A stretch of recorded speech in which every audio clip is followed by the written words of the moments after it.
پنجشیر ولایت په رخات دره او افشار ولسوالیو کې د متمردو باغیانو په ضد پراخ تصفیوي عملیات. سلام، ستړي مه شئ، وخت مو پخیر.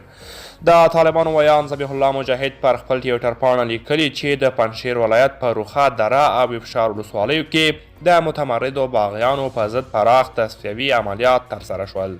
د درې قمندانانو فهیم کماندو، جواد او محمد یار په ګډون 40 تنه وژل شوي دي.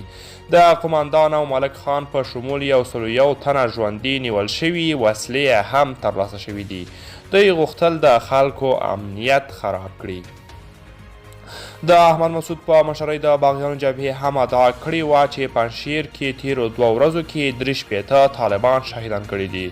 له دې مخکې ریپورټونو کې راغلي وو چې پنجشیر کې روانو نښتو کې خنج ولسوالۍ کې د باغیانو جبهې یوه قمندان یار محمد له خپلو 2 زامنو او 15 نورو ملګرو سره وژل شوی دی.